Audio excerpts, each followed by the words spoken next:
Muy bien, excelente.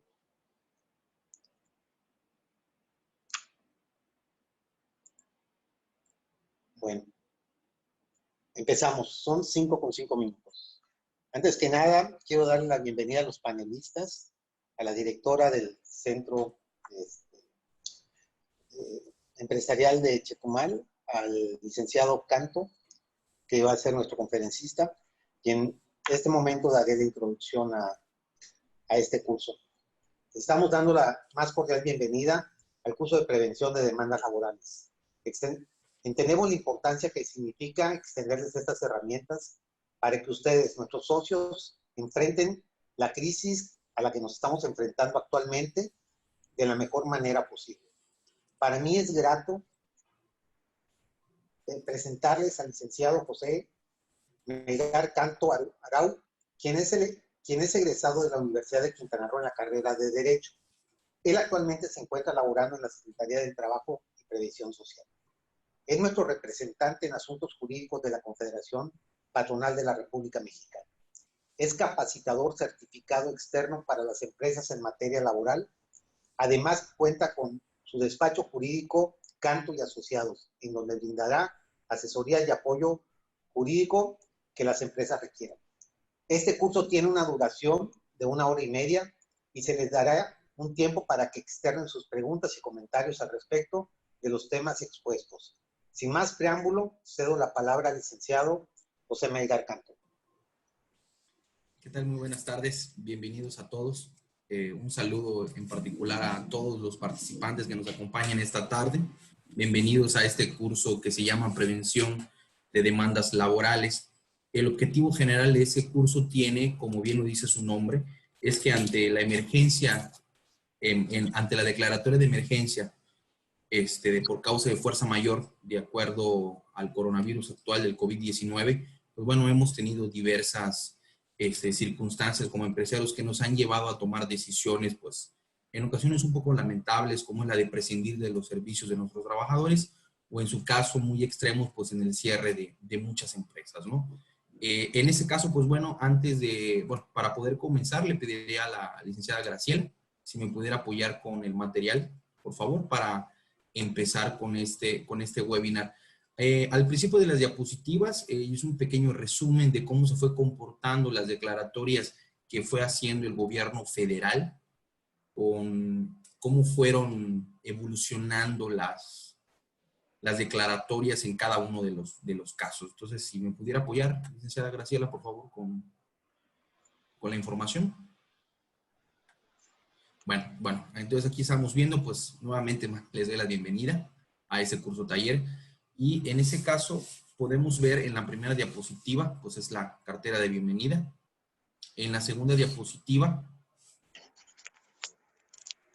en este caso hace mención que fue un acuerdo emitido el día 24 de marzo del año 2020 por la Secretaría de Salud, en el cual se establecen las medidas preventivas para mitigar y controlar los riesgos de salud que implica el COVID-19. La siguiente, por favor.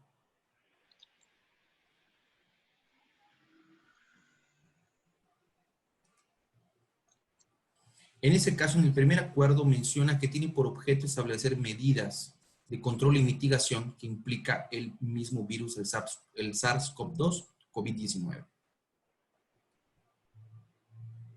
En el artículo segundo del mismo acuerdo nos habla que hay que suspender temporalmente las actividades de los sectores público, social y privado que involucren la concentración física, tránsito o desplazamiento de las personas a partir de la entrada en vigor de ese acuerdo hasta el día 19 de abril del 2020.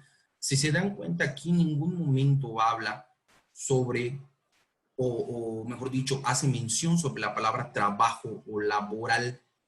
Por ahí es donde viene lo interesante de esa suspensión. La siguiente diapositiva, por favor.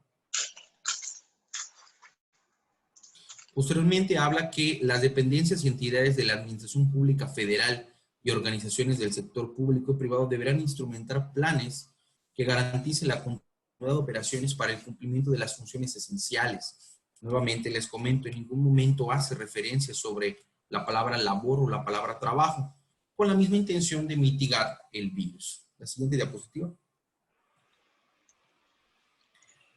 La siguiente diapositiva, por favor. Ok, en este caso ya toca el sector privado, nos dice que continuarán laborando las empresas y establecimientos mercantiles, todos aquellos que sean necesarios para hacer frente a la contingencia, y hace mención de una serie de giros que son los hospitales, servicios médicos, actividad financiera, telecomunicaciones, medios de información en cualquier de sus plataformas, los servicios hoteleros, los restaurantes, gasolineras, mercados, supermercados, servicios de transporte, distribución de gas, gasolineras, etcétera, etcétera, siempre y cuando no se aglutine que no existan aglomeraciones de personas. La siguiente diapositiva, por favor. Bueno, en este caso habla con fundamento en el artículo 123 constitucional, tanto en el apartado A, que en el apartado A es donde se rigen las empresas del sector privado, o los órganos desconcentrados de la administración pública estatal o federal o al nivel municipal, y el otro habla sobre el artículo 123 constitucional, donde se encuentran los trabajadores al servicio del Estado. En ese sentido, dice que se mantendrán las relaciones de trabajo y se aplicarán los contratos individuales y colectivos, contratos, leyes y condiciones de trabajo. Perdón que interrumpa, dice aquí que está fallando mucho el audio. ¿Me escuchan todos? ¿Pueden contestar en el chat? ¿Todos me escuchan? Bueno, entonces continuando con el mismo orden de ideas. Ok, todos dicen que sí. Ah, ok, correcto. Continúo entonces. Sí se escucha, correcto. Ok, entonces con respecto a esto, aquí sabemos que la política del gobierno federal es apoyar al sector obrero, ¿no? Apoyar según palabras del Ejecutivo, al más necesitado, a la persona que vive día a día, ese sector de la población. Eso es algo muy importante. ¿Por qué es importante? Porque nosotros como empresarios a veces pensamos o entendemos que la ley o el gobierno, en este caso hablando de las autoridades laborales, están en contra de la parte patronal. No es eso. Sucede que hay un principio general del derecho que se llama el principio el principio de la autoridad. Y el principio de autoridad dice que solamente puedo hacer aquello que la ley me faculta. Por lo tanto, eso quiere decir que las autoridades de cualquier índole, ya sea del trabajo, de salud, de telecomunicaciones, estamos hablando en general de cualquier tipo de autoridad, ya sea poder ejecutivo, poder legislativo o poder judicial, solamente acatan lo que la norma o la ley les dice y les instruye para poder hacer. Esto es que si la ley, o en ese caso las instrucciones que marcan los códigos y demás lineamientos, nos obligan a la autoridad a actuar de determinada forma, pues no queda no queda otra razón más que hacer lo que nos dicta la ley. En ese sentido, como empresarios o como dueños de negocio, tienen toda la carga económica, tributaria y la responsabilidad de tener trabajadores a su cargo. Una fuente de trabajo, un centro laboral, es como tener una vivienda, como tener una casa. Sabemos que necesita mantenimiento, sabemos que hay que comprar equipo nuevo, hay que proporcionar insumos, hay que ver el tema de seguridad. De hecho, a nivel nacional, muchos tendrán el conocimiento que existen normas oficiales mexicanas, y una de ellas es la norma de medidas de seguridad e higiene, que son diversas normas que van permeando e influyen en diferentes tipos de negocios de acuerdo al giro. Hay algunas que aplican para un giro, hay otras que no, etcétera, etcétera. Pero bueno, eso lo podemos ver más adelante. Entonces, ese es el concepto del derecho laboral en sí, porque el derecho laboral es un derecho social, según el artículo 3 de la Ley Federal de Trabajo. Es un derecho social, y me permito citarlo porque es de vital importancia para que ustedes puedan entender el por qué el criterio y la forma en la cual el gobierno federal hizo esta política de acción para proteger los derechos laborales y que no se vean vulnerados por vamos a llamarle su nombre legal como le puso el gobierno federal, emergencia sanitaria por causa de fuerza mayor, de acuerdo a la epidemia del coronavirus. Pero bueno, regresando al punto 3 de la Ley Federal de Trabajo, que es el artículo 3, nos dice que el trabajo es un derecho y un deber social. No es un artículo de comercio.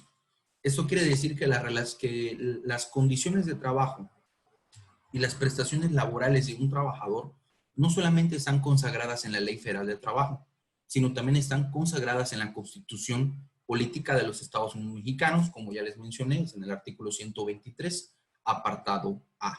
Por lo tanto, las prestaciones que aparezcan en dicho artículo antes mencionado no son negociables. ¿Okay? En un juicio no son negociables ni al momento de pagarle un finiquito o una liquidación al trabajador, y eso lo vamos a ver un poco más adelante o en la sección de preguntas y respuestas.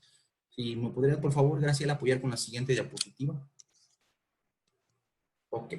Bueno, aquí ya lo vimos que todo lo anterior es estricto apego a derecho. La siguiente diapositiva. Ok, en este caso, el 30 de marzo del año 2020 se declara la emergencia sanitaria por causa de fuerza mayor a la epidemia de la enfermedad generada por el virus SARS-CoV-2 COVID-19 que se emitió el día 30 de marzo. Siguiente diapositiva. Bueno, ahí vemos que lo anterior tiene fundamento en el artículo 9, fracción 17 del reglamento del Consejo de Salubridad General. Ese artículo hace mención de la palabra emergencia, pero como tal no la describe. Si la siguiente diapositiva, si no me equivoco, copié el artículo para que podamos analizarlo, que dice lo siguiente, que es aprobar y publicar en el Diario Oficial de la Federación la declaratoria en los casos de emergencias graves, que sean causa de emergencia o atenten contra la seguridad nacional por iniciativa propia o a solicitud por escrito de instituciones nacionales especializadas en la enfermedad que sean acreditadas por el Consejo, en la que se justifique la necesidad de la atención prioritaria. En ese sentido, vemos que aparece la palabra causa de emergencia, ¿no? En ese caso se le dice fuerza mayor, porque pues es algo que no es culpa de nadie, ¿no? Es un caso fortuito, desconocemos realmente hablando en temas médicos, que no es menester en este punto, pero pues fue algo que sucedió, ¿no? Fue un caso fortuito, fuerza mayor, o sea, se nos salió de nuestro control. Por eso le pusieron ese nombre. Sin embargo, los especialistas jurídicos a nivel nacional, varios abogados que trabajan con los centros empresariales a nivel nacional, hacen mención que esa figura violenta el derecho humano de los empresarios. Más adelante vamos a ver cómo se configuró esta figura jurídica. La siguiente diapositiva, por favor. Y ya vemos que en el acuerdo porque se establecen acciones extraordinarias se emite el día 31 de marzo del año 2020. La siguiente diapositiva. En ese acuerdo del 31 nos establece que como acción extraordinaria para atender la emergencia sanitaria generada por el virus, se deben implementar las siguientes medidas en los tres sectores, que es público, privado y social. ¿Nos pueden apoyar con la siguiente diapositiva, por favor? En este caso dice que nuevamente es importante que pongamos atención en esto. A ver, permítame un segundito.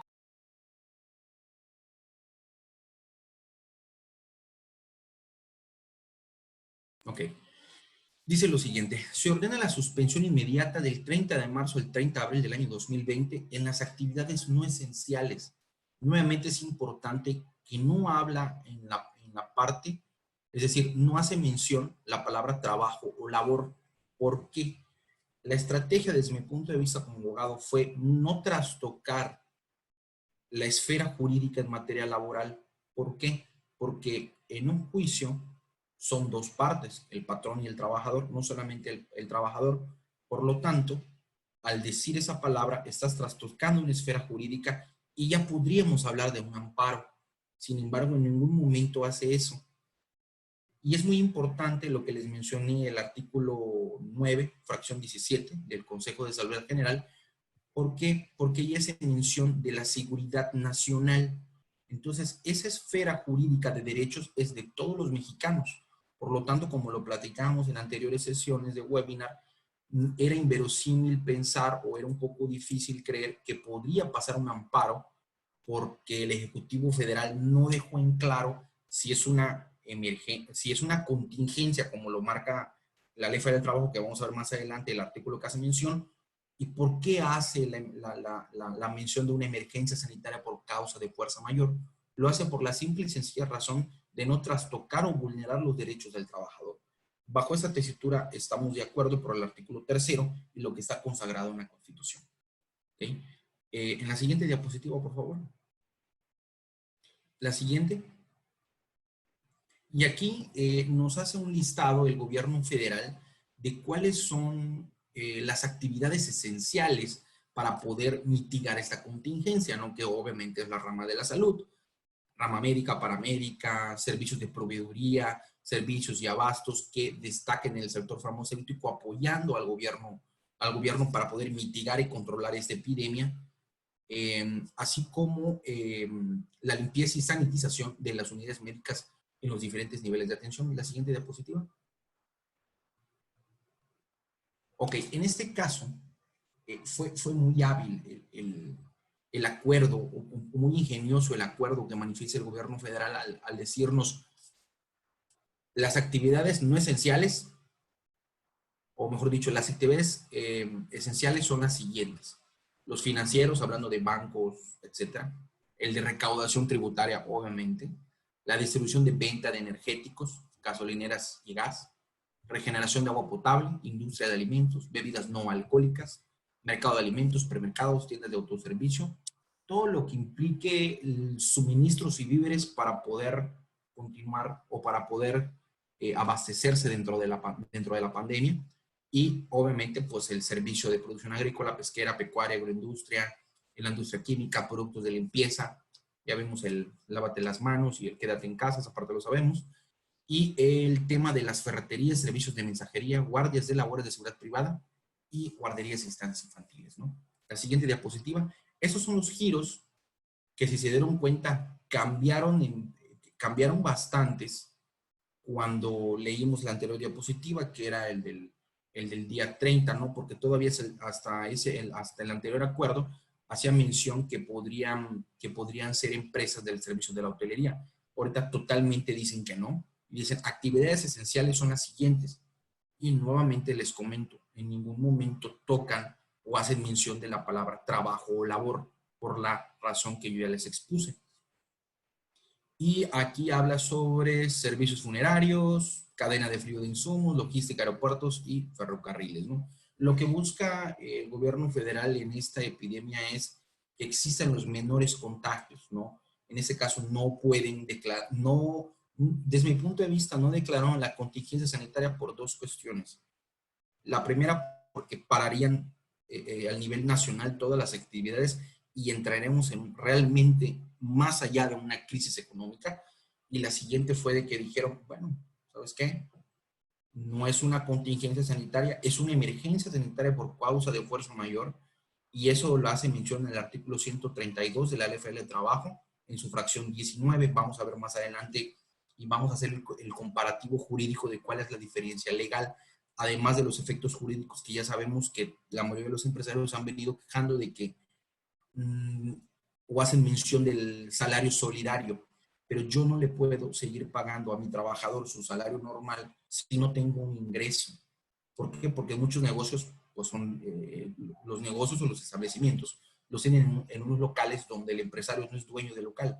Sigue pagando la renta, sigue pagando todos los insumos, luz, agua, teléfono, los mismos insumos para su actividad, ya sea primaria, secundaria o terciaria, de acuerdo al kilo. Y todo eso va causando un efecto dominó y un efecto en el cual está vulnerando la economía de los empresarios y también del trabajador, claro, ¿no? No solamente es hablar de que el patrón es el afectado. Tal vez en esos momentos puede ser el más afectado, pero de manera directa e indirecta afecta a las familias mexicanas y afecta al trabajador. La siguiente diapositiva, por favor. Bueno, vamos a ver, ahorita nos vamos a ir directo al artículo 42 de la Ley Federal del Trabajo. La siguiente diapositiva, por favor. Ok, el artículo 42 nos habla sobre las causas de la suspensión de la relación de trabajo, que en este caso son 8. La primera nos habla de que dice, son causas de suspensión temporal de las obligaciones de prestar el servicio y pagar el salario. Al momento de que caemos en una suspensión de trabajo, en ese sentido, el trabajador dice, no voy a trabajar por X o Y razón, ahorita no nos vamos a meter en razones, vamos a ver cuáles son las causales posibles. En ese sentido, se suspende la relación, yo no trabajo, por lo tanto mi patrón tampoco me paga, porque nadie va a pagar o, o como dice por allá, nadie va a trabajar gratis, pero pues tampoco voy a regalar mi dinero. En ese sentido, dice, son causas de una suspensión temporal de las obligaciones de prestar el servicio y pagar el salario, sin responsabilidad para el patrón y el trabajador, las siguientes: una enfermedad contagiosa del trabajador; dos, una incapacidad temporal ocasionada por un accidente o enfermedad que no constituya riesgo de trabajo; tercera, la prisión preventiva del trabajador seguida de una sentencia absolutoria. En ese caso, en este punto se refiere cuando el trabajador por X o por Y se ve inmiscuido en un asunto de materia penal y a lo mejor le dieron prisión preventiva para que no huya de la ciudad o lo que fuera, y viene una sentencia absolutoria. Bueno, lo que dure el juicio, se suspende la relación de trabajo y cuando ya regrese se ponen de acuerdo de las nuevas condiciones de trabajo o si continúan con el mismo contrato. Dice el arresto del trabajador. Aquí cuando se refiere el arresto del trabajador se refiere a arrestos administrativos. A lo mejor fue partícipe en una riña o yo qué sé, ¿no? X o Y. El cumplimiento de los servicios y el desempeño de los cargos mencionados en el artículo 5º y 31, fracción tercera de la Constitución, que eso no es menester mencionarlos. La designación cuando a los trabajadores se les nombre representantes de la Comisión de Salarios Mínimos a nivel nacional o como representantes de los trabajadores en la participación de las utilidades. Sabemos que a nivel nacional existe la CONASAM, que es la Comisión Nacional de Salarios Mínimos, y ahí mismo está la Comisión Nacional del PTU, que es el reparto de utilidades, ¿no? La falta de los documentos que exijan las leyes y reglamentos necesarios para la prestación de un servicio cuando es imputable al trabajador. ¿Qué nos pasa en muchas ocasiones? A veces las empresas contratan a trabajadores que llegan con una solicitud de empleo y dicen, yo soy experto en tal, no sé, en ventas, un ejemplo, ¿no? Y tú estás solicitando un asesor de ventas, entonces tú vienes, recepcionas, y a veces por la premura de tener de tener personal o de contratar a una persona, dices, bueno, ok, lo contrato, dice que sabe, pues tú lo contratas, ¿no? Pero ¿qué sucede? A veces si uno como empresario o como empresa no tiene bien delimitado los lineamientos, sus perfiles, sus puestos, un manual de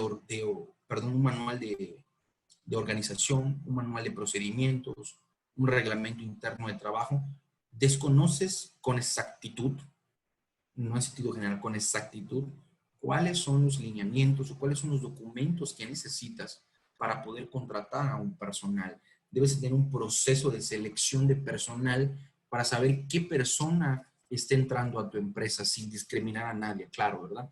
Muchas empresas te piden, obviamente lo clásico, ¿no? Acta de nacimiento, CURP, RFC, comprobante de domicilio, lo que viene siendo tus cartas de recomendación, etcétera. Todo eso nos ayuda a nosotros para tener una idea más o menos de qué persona está entrando a laborar a nuestra empresa o a su negocio. ¿Por qué?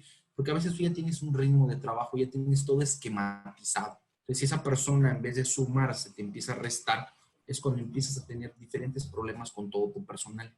Cuando tú tienes bien delimitado ese esquema, o por ejemplo, como lo hacen las franquicias tienen lineamientos que seguir. Nadie se sale de esos lineamientos. La persona que se salga de esos lineamientos, le rescinden el contrato, lo liquidan y no eres apto para laborar con nosotros, ¿no? Entonces, todo eso de acá les va ayudando para que ustedes, para que como empresarios tengan una idea general y particular de cómo deben de seleccionar su personal, cómo contratar. ¿Por qué? Porque si a ti como empresario la ley te obliga a darle salario, seguro social y prestaciones, en contrario censo, es decir, en contraprestación, el patrón es quien impone las condiciones de trabajo. Decía un amigo experto en materia laboral, mencionaba de que la ley del trabajo protege tanto al trabajador que al final lo termina ahorcando. Entonces, esto nos deja de enseñanza que a veces el exceso de protección no es tan bueno, ¿no? Siguiente diapositiva, por favor. Ok. En ese caso nos vamos al 132, donde ya vamos a empezar a hablar sobre la diferencia entre una emergencia sanitaria y una contingencia sanitaria. Nos dice la fracción 19.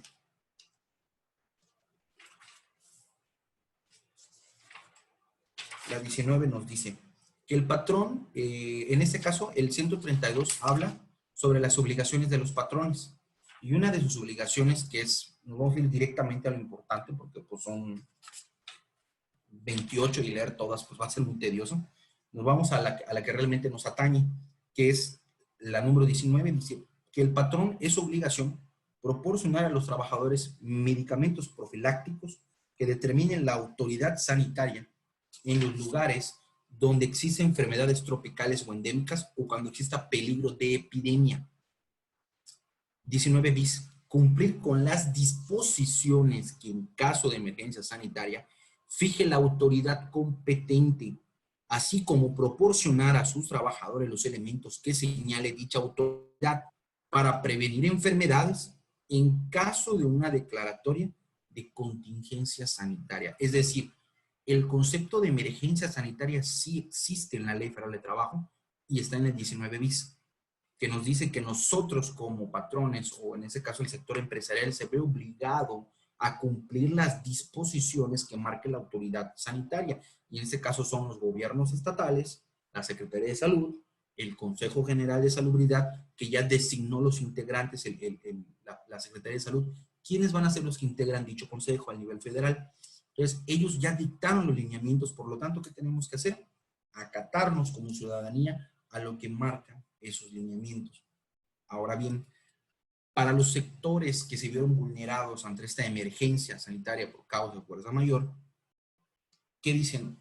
Ok, salió un comunicado por parte de la Secretaría Federal del Trabajo y Previsión Social y en este caso por parte del subsecretario, ahorita que ya se hizo un poco famoso, el doctor Hugo López-Gatell, en el cual hacen la aclaración de que no va lugar al tema de la contingencia sanitaria.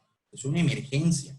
Y lo único que dice es, les exhortamos a las empresas a que lleguen a convenios con sus trabajadores.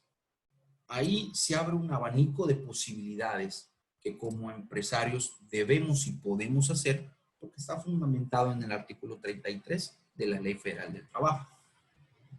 Sin embargo, hubieron, ¿cómo se llama? Hubieron ideas, hubieron planteamientos de meter un amparo por no declarar la contingencia sanitaria. Sin embargo, estamos viendo que sí está contemplado. No está, o sea, es decir, no está, ¿cómo se llama? Contemplado como tal una figura de suspensión. Pero a ver, si a mí me está diciendo el gobierno federal, suspende labores por causa de fuerza mayor, en ese sentido yo hago lo mismo. Es decir, se suspenden las actividades no esenciales. Yo no entro mi giro de mi empresa no entra dentro de las actividades esenciales. ¿Qué debo de hacer? Abocarme a la fuerza mayor igual, o sea, invocar el mismo precepto que ellos están haciendo en materia legal para poder blindarme y prevenir una demanda laboral a futuro, porque en muchas ocasiones, o mejor dicho, muchas empresas en esta situación que hicieron, me sale más caro seguir, o sea, los costos se elevan mucho, de seguirle manteniendo a mi trabajador en el seguro social, pagándole su salario, que decirle, mira, ¿sabes qué? Con 15,000 pesos te finiquito, con 20,000.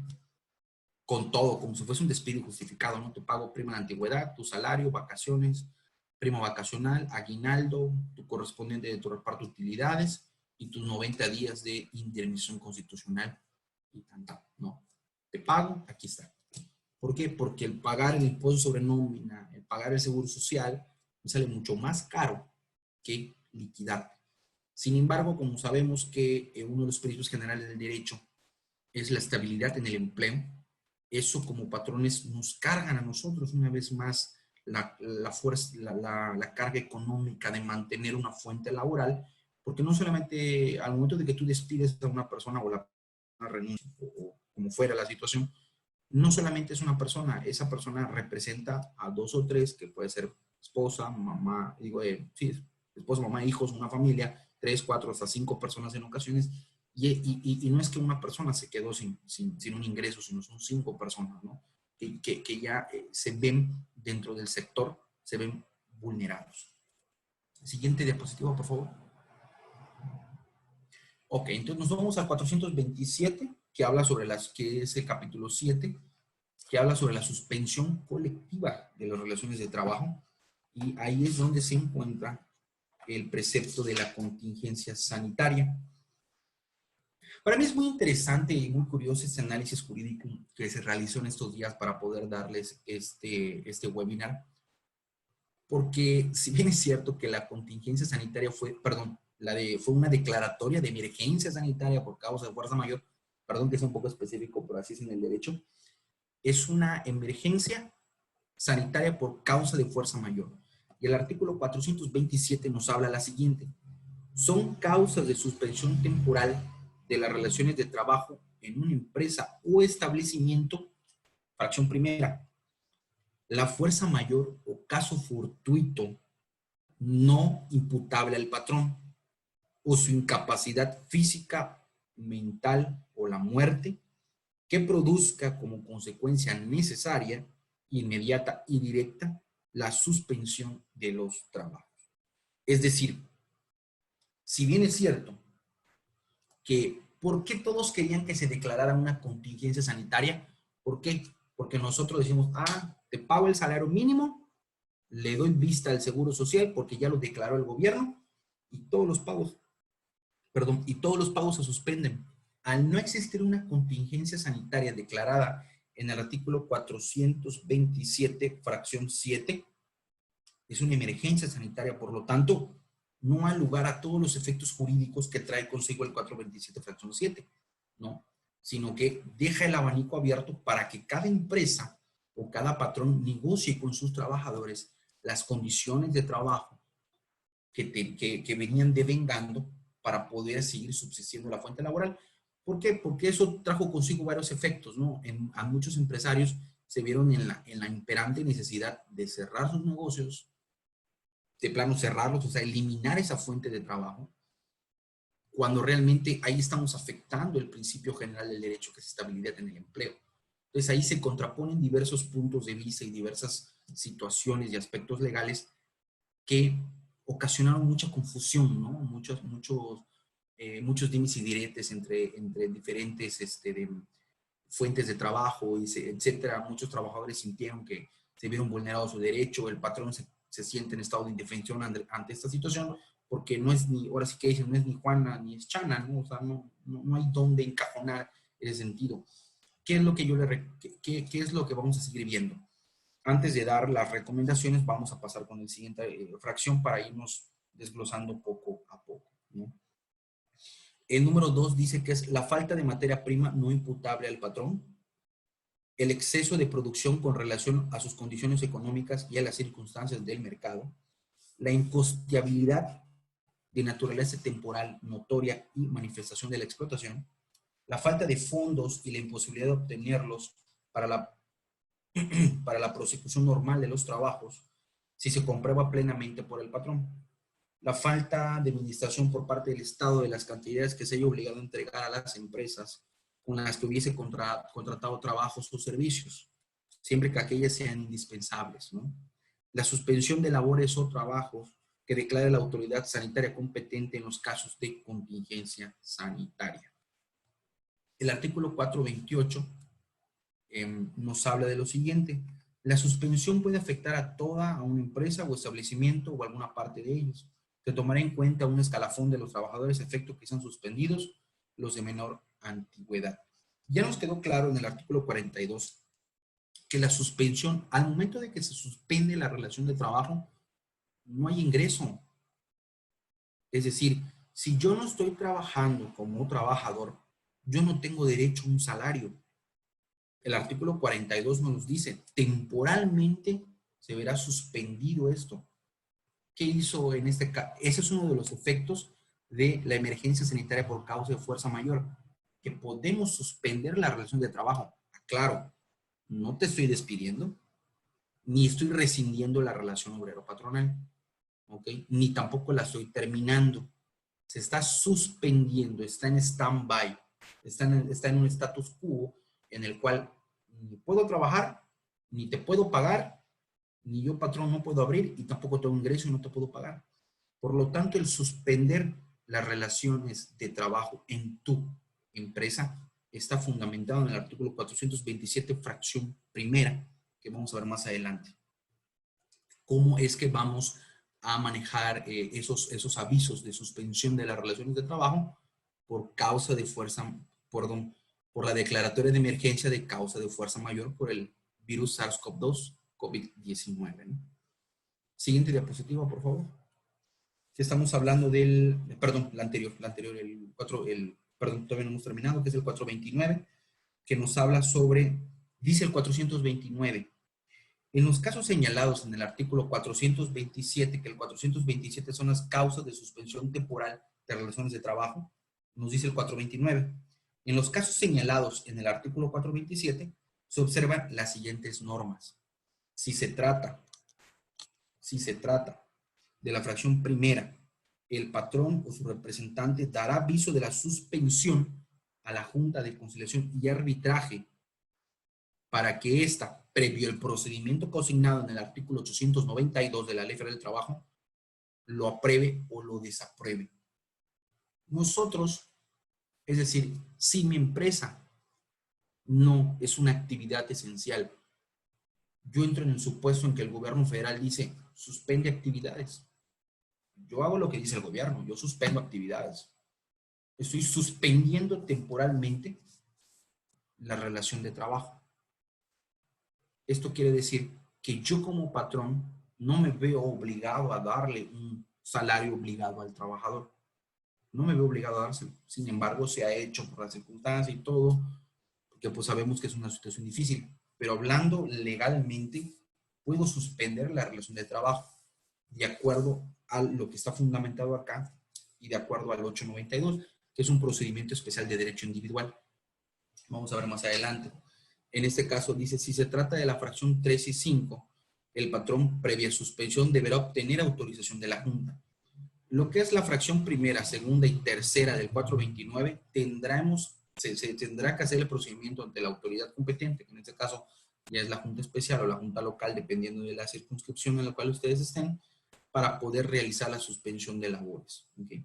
Y excepto cuando se trata del artículo, perdón, de la fracción 4 del 429, que habla que si se trata de la fracción séptima del 427, es decir, cuando se declara la contingencia sanitaria, aquí es cuando dice, el patrón no requerirá la aprobación o autorización de la Junta para suspender labores. Y en ese momento el patrón se ve obligado, porque lo marca ese mismo artículo, a pagar una indemnización equivalente a un salario mínimo general vigente por cada día que dure la suspensión, sin que pueda exceder de un mes. Que es la parte que la mayoría sabe y tiene conocimiento, y es hasta donde hemos querido llegar. Pero pues no se ha podido, nos quedamos en emergencia sanitaria por causa de fuerza mayor. Sin embargo, esta estrategia jurídica de declarar la suspensión cuando es una empresa que sus actividades están dentro del rubro de no esenciales por obvia exclusión, porque en el acuerdo nos dice cuáles son las actividades esenciales, pues las no esenciales son las que no se encuentran en ese lista de giros de comercio, ¿no? Entonces, en ese caso, lo que nos deja a nosotros como empresarios es llegar a negociaciones con nuestros trabajadores, primero que nada, suspender la relación de trabajo para evitar y controlar la mitigación del virus, ¿no? Salvaguardamos los derechos del trabajador, del patrón y de todos los intereses de la fuente laboral. Ahora bien, referimos a lo mismo, no estoy despidiendo a nadie, es una suspensión de trabajo, se queda en stand-by, como lo acabo de mencionar. No hay trabajo, no hay remuneración por parte del salario, porque no estás trabajando. Sin embargo, dentro de esos convenios, ¿qué se tiene que hacer? Llegar a un acuerdo entre trabajadores. ¿Sabes qué? Ahorita, para no dejarte sin ningún tipo de ingreso, aunque no lo diga la declaración de emergencia sanitaria por causa de fuerza mayor, puedo pactar contigo el salario mínimo y el salario devengado, es decir, la diferencia debo de pagar a posteriori. Sabemos que en la mayoría de las empresas pues, se paga un salario mínimo, un salario diario y un salario integrado, ¿no? Entonces, para no caer en esa discrepancia, ejemplo, un trabajador gana 350 pesos diarios, un ejemplo, normal. ¿Ok? ¿Qué hago? ¿Te pago la mitad o solo te pago el salario mínimo para no vulnerar? Porque el trabajador no puede ganar menos del salario mínimo, eso todo el mundo lo sabe. Entonces, pacto contigo para pagarte el salario mínimo o pagarte 130, 150 pesos. Y la otra diferencia te lo voy a pagar cuando pase esta epidemia y cuando la economía vuelva a su estado original o vaya, declaren ya que ya no existe emergencia sanitaria y podamos trabajar con normalidad y regularidad para que yo te pueda pagar la diferencia de tu salario. Es lo que se podría hacer en esos casos. Nos vamos al artículo 892, siguiente diapositiva, por favor, que en ese caso el 892 nos habla de los procedimientos especiales, que en ese caso, ¿cuáles son? Son uno de los procedimientos especiales, nos dice el 892, nos dice que en este capítulo se regirán los trámites de los conflictos que se susciten con motivo de la aplicación de una serie de artículos y se encuentra el 427, fracción primera, fracción segunda y fracción 6. Y aquí en el 427, pues ya vimos cuáles son, ¿no? Que en ese caso son las causas de suspensión colectiva de trabajo o son las causas de suspensión, que se las puedo volver a leer, que en ese caso el 892 nos manda al 427 y nos dice cuáles son las causas de suspensión. Entonces, sí, en ese caso el artículo 42, porque ahí es donde hablan sobre de la primera suspensión de las relaciones de trabajo, sin vulnerar los derechos del trabajador. ¿Qué nos dice? Esto es algo interesante. Nos dice el 42, para reformular. Nos dice, son causas de suspensión temporal de las obligaciones de prestar el servicio y pagar el salario sin responsabilidad para el patrón y, sin responsabilidad para el trabajador y para el patrón. Está dejando claro el artículo 42 de la Ley de Trabajo que no es culpa ni tuya ni mía, hablando de relación obrero-patronal. En ese caso, están los siguientes supuestos en los cuales se puede invocar ese supuesto, que en este caso es la enfermedad contagiosa del trabajador, la incapacidad temporal por accidente, la prisión preventiva, el arresto del trabajador, el cumplimiento de su empeño, falta de documentos, y en ese caso la conclusión de los trabajos de la temporada, la conclusión de la temporada en el caso de los trabajadores contratados bajo esa modalidad. En ese caso ya el artículo 42 nos habla que es una suspensión. Se suspende la relación de trabajo, no hay pago de salario. Y en este caso, obviamente ese artículo 42 habla sobre una relación de trabajo bilateral, es decir, un patrón con un trabajador, ¿ok? Y en el 427 ya nos habla sobre una colectividad. ¿Por qué? Porque al existir un supuesto como es de que es un virus, una pandemia, pues la suspensión de trabajo no solamente va a una persona, va a todos los integrantes de la fuente de trabajo. Por lo tanto, ya se vuelve de un tema individual, se vuelve a un tema colectivo, porque ya estamos de una colectividad de los trabajadores. No solamente a ti te voy a suspender la relación de trabajo. ¿Cuándo pudiera caer en un supuesto de ambos espectros o de ambos, vamos a llamarle, no busco la palabra exacta, pero bueno, estamos hablando de que, ejemplo, imagínense que en una gasolinera, una gasolinera está dentro de las actividades esenciales, por lo tanto ese empresario va a seguir abriendo normal porque tiene permiso de la autoridad sanitaria de seguir trabajando con las medidas sanitarias pertinentes que ha emitido el Consejo de Salubridad. En ese caso, ¿qué sucede? En el mismo supuesto, tenemos una gasolinera con muchos empleados, ¿ok? Cada uno tiene una relación particular con el patrón porque dependiendo de la antigüedad o de la modalidad por la cual haya sido contratado, pero resulta que dentro de de ese universo de trabajadores existe una persona de más de 60 años o más de 65 años con alguna enfermedad crónico-degenerativa. Ah, bueno, ahí tendré como patrón entablar un convenio con el trabajador y decirle, ¿sabes qué? No te puedes quedar porque tu vida corre riesgo por la epidemia. Entonces, hago un convenio contigo de suspender con fundamento en el artículo 42 y en el 427 suspender la relación de trabajo, ¿no? En cambio, cuando el giro de la empresa, o en este caso el patrón, entra en las actividades no esenciales, pues así tendrá que aplicar el 427 para todos sus trabajadores. Se suspende la relación de trabajo, llega un convenio contigo y si es tu deseo continuar con la relación de trabajo, pues continuamos. Si no, pues tu finiquito y se termina la relación de trabajo con fundamento en el artículo, 53, fracción primera. La siguiente diapositiva, por favor. Bueno, en ese caso, las recomendaciones.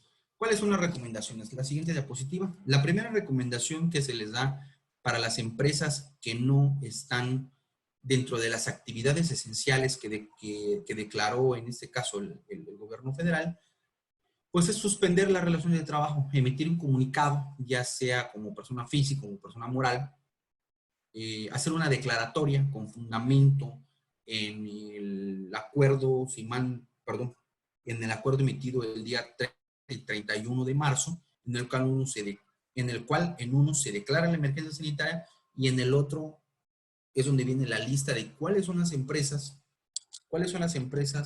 que pueden seguir trabajando y cuáles son las empresas que no, para hablar en términos coloquiales, ¿no?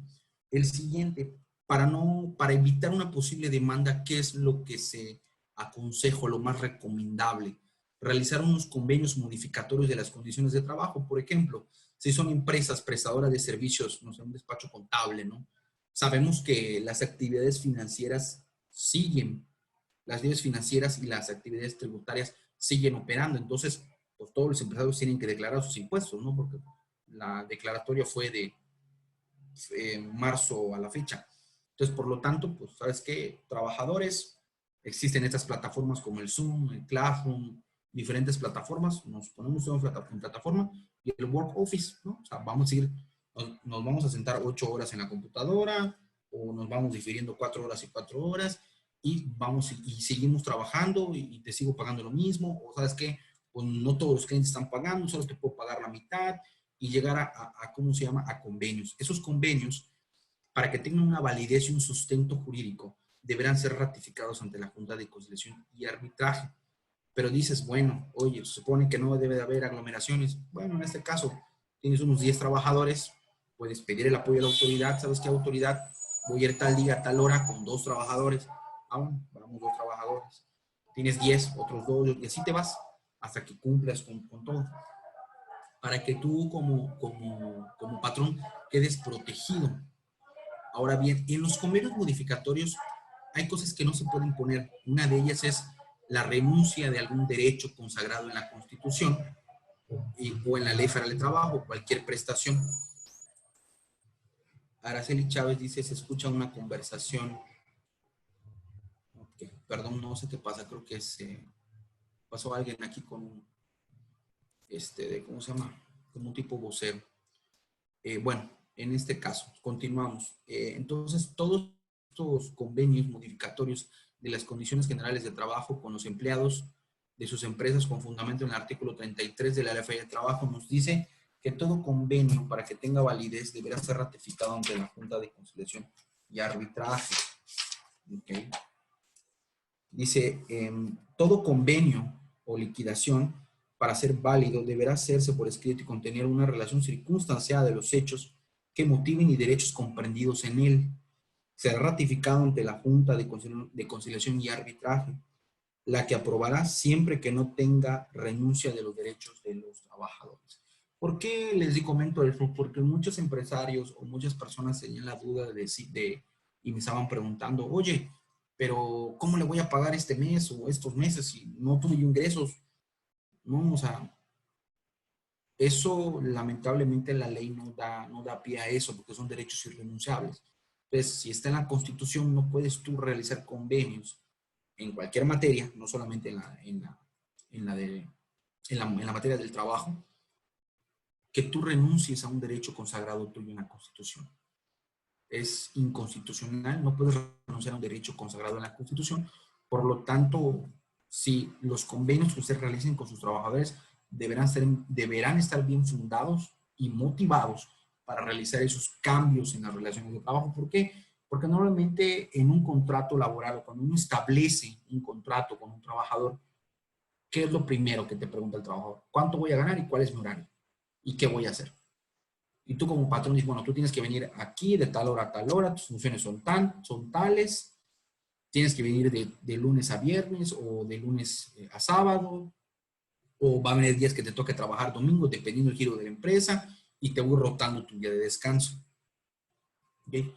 O vas a tener que trabajar horas extras, yo qué sé, ¿no? Entonces, todas esas condiciones de trabajo deben estar fundadas y motivadas en un contrato laboral.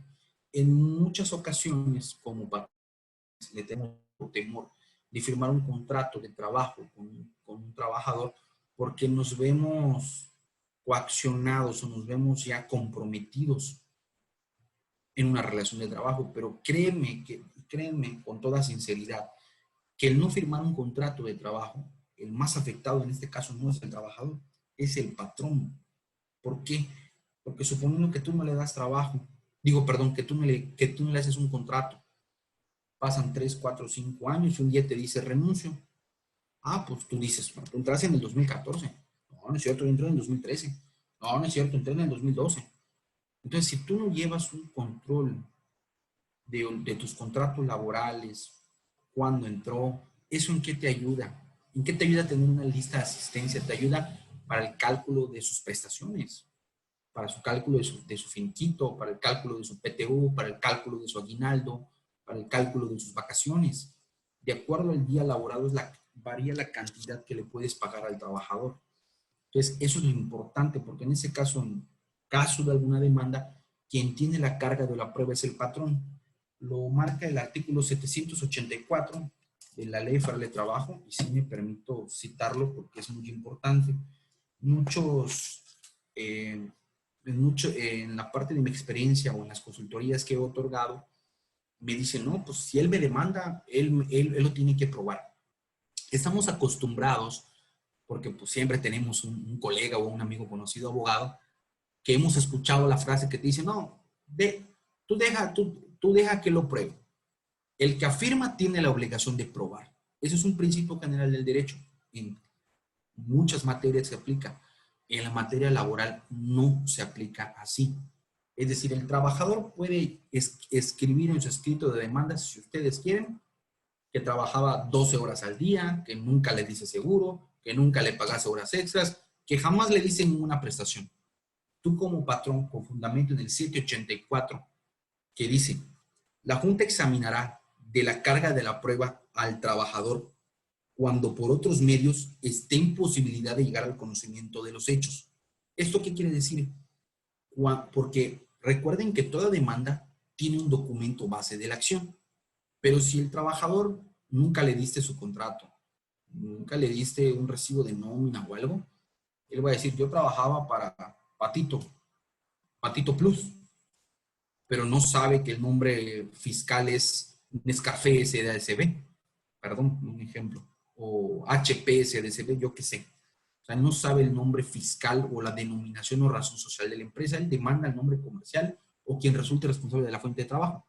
Entonces, como él no está facultado porque no tiene ningún documento para llegar al conocimiento de los hechos, aquí se aplica la suplencia de la queja deficiente, que dice lo siguiente: y para tal efecto se requerirá al patrón para que exhiba los documentos que, de acuerdo con las leyes, tiene la obligación legal de conservar dentro de la empresa. Bajo el apercibimiento de no presentarlos, se presumirán ciertos los hechos alegados por el trabajador. Ustedes dirán, o a lo mejor tenemos diferente público acá y me pueden decir, oye, pero eso cómo aplica en la nueva reforma, porque muchas personas creen que la reforma es la panacea. No, no es cierto, caballeros y señoritas que están presenciando este webinar, lo que hizo la reforma, al menos en este artículo no cambió, ¿eh? El 184 sigue siendo la carga de la prueba para el patrón. Uno de los efectos en materia individual que trajo la reforma fue impulsar la conciliación. Para que el trabajador pueda llegar a la demanda, necesita forzosamente agotar la etapa conciliatoria. Eso lo marca la nueva legislación, o sea, cuando entre en vigor, cuando tengamos tribunales aquí. Pero actualmente no. Actualmente el trabajador nada más mete su escrito de demanda con sus debidos traslados y se acabó. Y tú como patrón tienes que probar y desvirtuar todo lo plasmado en la demanda. ¿Cómo? Exhibiendo fecha de ingreso, su antigüedad, sus faltas de asistencia, porque en muchas ocasiones sucede que el trabajador realmente, ¿no? El trabajador es el que se va y ya no regresa, pero sí te demandó. En muchas ocasiones no es así, dependiendo del supuesto. Una causa de la rescisión, la terminación de la relación de trabajo, constancia de haber dado aviso a la Junta en caso de una rescisión, el contrato del trabajador. En el contrato del trabajador trae todos los puntos, ¿no? Fecha de ingreso, salario, horas, si se le pagan horas extras o no, o si será permisible laborar horas extras. Es muy importante, y yo soy muy puntual en ese sentido. Es importante hacerle un contrato de trabajo a tus colaboradores, es de vital importancia para que tú como patrón tengas las condiciones generales de trabajo, porque en muchas ocasiones te reclaman, no, un ejemplo, ¿no? Laboré en los 5 años que trabajé para él, me debe 1000 horas extras. Oye, pero si en tu contrato dice que tienes prohibido laborar horas extras, si tú decidiste quedarte, yo no te las pedí. Tu contrato te prohíbe expresamente laborar horas extras. Y si es posible, claro que es posible, porque no estás violentando la Ley Federal de Trabajo. Y dentro de el 184, en resumidas cuentas, nos habla de que nosotros o en ese caso los patrones, tienen que comprobar los hechos y dichos del trabajador en su demanda. Es importante que se le dan un estímulo por ventas, un estímulo ¿cómo se llama? Por llegar temprano, puntualidad, asistencia, como ustedes le quieran llamar, o una compensación, como le quieran decir, tiene que estar reflejado en su nómina, ¿no? O sea, si, oye, trabajaste horas extra, aquí se le pago, fírmame. Tu aguinaldo, toma y fírmame. Tus vacaciones, toma y fírmame. Aunque nos llenemos de papeles, eso es importante porque nos obliga el 184 a cumplir con esa disposición. Y en ese caso, con relación a iniciar un procedimiento especial con fundamento en el 892 y demás relativos, esto quiere decir que primero tenemos que declarar la suspensión de labores con fundamento en el 427 y darle aviso a todos los trabajadores. Segundo, realizar convenios laborales modificatorios con ellos y ratificarlos ante la autoridad. Y si caemos en el supuesto de que somos una actividad no esencial y nos vemos en la imperante necesidad de no laborar por emergencia sanitaria de causa de fuerza mayor, pues con la declaración de suspensión de labores y con los convenios modificatorios de que como no hay trabajo, no hay pago de salario, Junta, te doy aviso. No es que yo me esté negando a pagar a los trabajadores, pero el trabajador no puede laborar porque hay una emergencia sanitaria.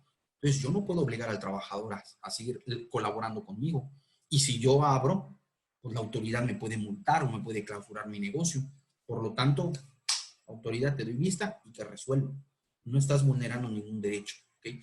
Lo que sí hay que tener en cuenta que es posible de que la autoridad determine que apruebe o que no apruebe, ¿no? En este caso, mientras no contenga ese procedimiento especial de derecho individual,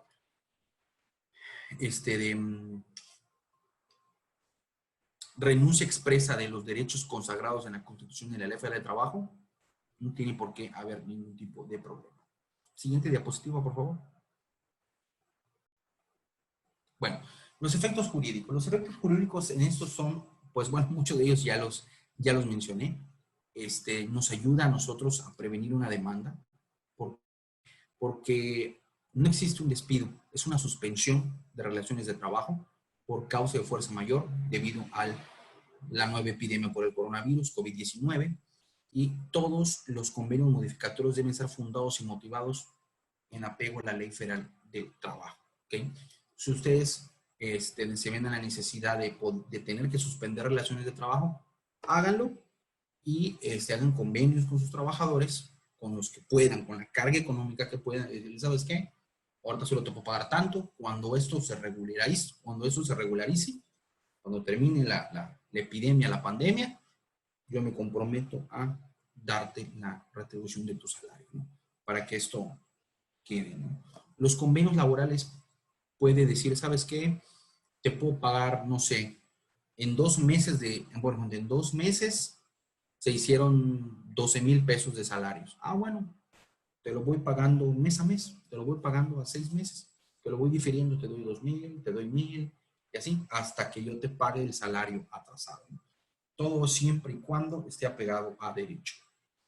La siguiente diapositiva, creo que ya llegamos a las preguntas y respuestas. Bueno, no todavía. En ese caso, para las empresas formales, sí es menester y sí se los súper recomiendo. ¿A qué me refiero con empresas formales? Me refiero a aquellas empresas que le dan seguridad social a sus trabajadores. Y el hecho que se les llama a las otras informales no es que estén en la ilegalidad, no, sino que pues al menos no tienen ahorita la solvencia económica para pagarles una seguridad social, que sabemos que es una carga muy pesada, muy fuerte, pero eso no quiere decir que no puedan hacer convenios de relaciones de trabajo. ¿Qué sucede? Que en este caso, para las empresas formales sí tienen que hacerlo ante la autoridad, y ante las informales pueden hacerlo ante la autoridad o pueden hacerlo de manera conjunta, de manera privada, para que pues los dos tengan un sustento legal y no se vean afectados las esferas de derecho, ¿no? Yo soy muy afín a que todos los convenios sean ratificados ante la Junta, con el objetivo de crear pues un ambiente laboral sano para ambas partes, ¿no? La siguiente diapositiva. Ya llegamos a las preguntas y respuestas. No sé si me ayudas, Graciela, por favor, a coordinar las preguntas, o si las van diciendo por aquí en el chat y les voy contestando.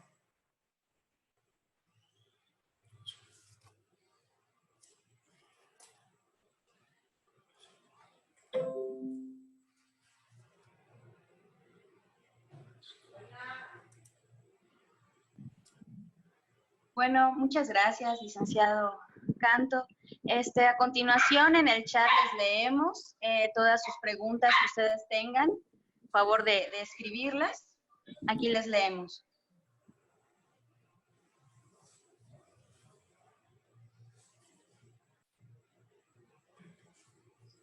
Selma aquí levantó la mano. ¿Quién ha abierto el micrófono?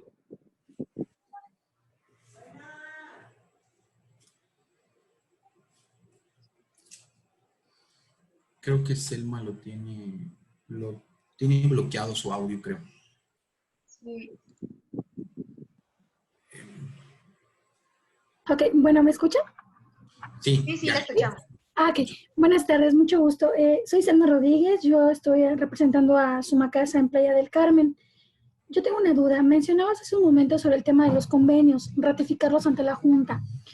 Actualmente la Junta de Conciliación y Arbitraje aquí en la localidad está cerrada y los convenios necesariamente tienen que ser escritos. Mi empresa está dentro del giro de los esenciales y no sé, bueno, nosotros estamos trabajando de una forma como de negociación, ganar con nuestros colaboradores y hemos tenido muy buena respuesta por parte de ellos, pero no tenemos como tal de momento como un convenio escrito. Me llamó la atención que hacías mención sobre llevarlos a la Junta, pero si la Junta está cerrada, ¿qué recomendaciones me darías para poder aplicar ese tipo de convenios? Claro. Bueno, en ese caso, permítanme informarles de manera ya oficial, porque aparte está en la página de la Secretaría del Trabajo.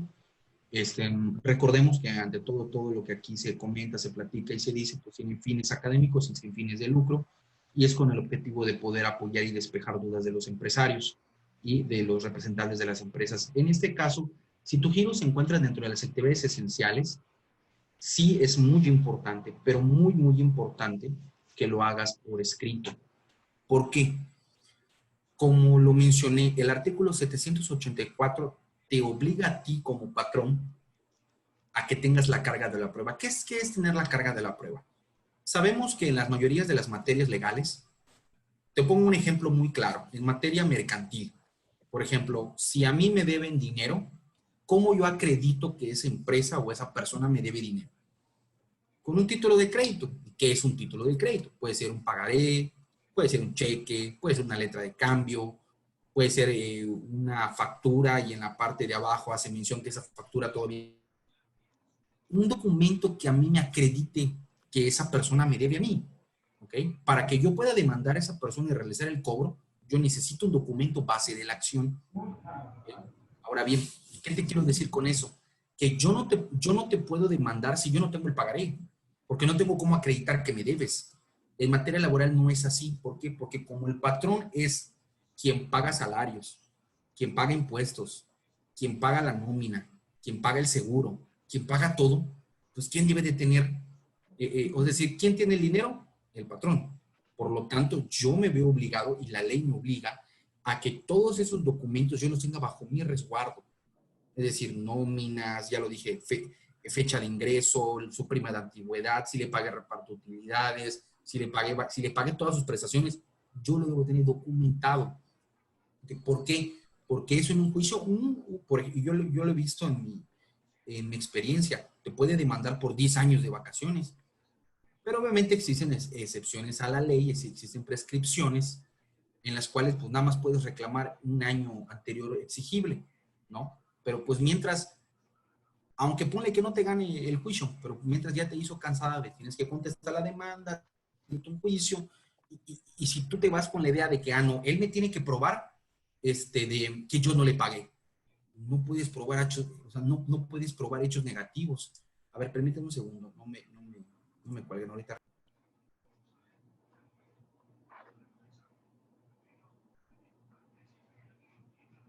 Discúlpenme, una cuestión de logística. Sí, ahorita, ok. Entonces, ¿eso qué quiere decir? Que sí te aconsejo de manera importante que realices los convenios con tus trabajadores. Eso es de vital importancia. Aunque todo esté en el entendido de, como tú acabas de mencionar, ganar, ganar, tenemos una excelente respuesta por parte de los trabajadores. Excelente, me queda clarísimo. Pero yo siempre soy de la idea de no dejar las cosas al aire.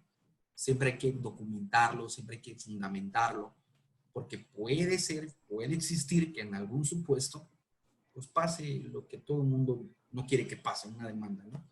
Entonces, y con lo que me comentaste de las juntas de concesión de arbitraje, se firmó el acuerdo de pleno el día de ayer, antier, si mal no recuerdo, que el acuerdo de pleno dice de que van a estar abiertas las juntas en horarios de 10 de la mañana a 3 de la tarde. Estás en Playa del Carmen, ¿verdad? Sí, en Playa. Y la junta debe estar abierta, para ratificar convenios. O sea, es decir, no hay términos, no hay audiencias, todos los términos y audiencias se suspendieron para evitar las aglomeraciones, pero el personal de la junta debe estar laborando en guardias. Al menos el secretario y los secretarios que hagan los acuerdos, y ya luego los representantes posteriormente firmarán los acuerdos para darle la validez legal correspondiente y que se eleve a la categoría de cosa juzgada a los convenios. Pero sí debería estar abierto. Qué bueno que me haces el comentario. Si no está abierto, ¿cómo se llama? Pudiera yo averiguarte. Más adelante puedes pedirle mi número a la licenciada Graciela o aquí por el chat y yo te lo proporciono con todo gusto y vemos cómo te podemos ayudar. ¿Vale? Ok, nada más una última duda. En este convenio que yo voy a hacer con los colaboradores por escrito, tenemos un ajuste ahí con el tema salarial. Debo colocar ahí ese tipo de ajuste, me imagino, ¿no? Y además de ello, mencionabas que también tiene que ser retribuido, o sea, tenemos que pagárselos pasando la contingencia. En dado caso que no se pague este dinero, nosotros como empresa tendríamos algún tipo de problema, que es lo que entiendo, ¿no? Sí, efectivamente, claro. En este caso, sí pudieran tener un problema, en dado caso que algún trabajador decida atender acción legal. Que quede algo claro, los trabajadores tienen la facultad potestativa por la ley de que pueden demandar cualquier prestación. O sea, aunque yo esté elaborando contigo, te puedo demandar reparto de utilidades, te puedo demandar vacaciones, aunque yo me encuentre elaborando contigo. El despido justificado es una acción de toda la ley. O sea, te puedo demandar por vacaciones, te puedo demandar por PTU, te puedo demandar por aguinaldo, te puedo demandar por no haberme pagado los días de descanso obligatorio que sean en el artículo 74. O sea, el trabajador puede demandar cada una de las prestaciones porque cada una de las prestaciones está consagrada en la Constitución. Ok. Bueno, pues te agradezco mucho. Me has aclarado mi duda. Muchas gracias, José. Tus órdenes.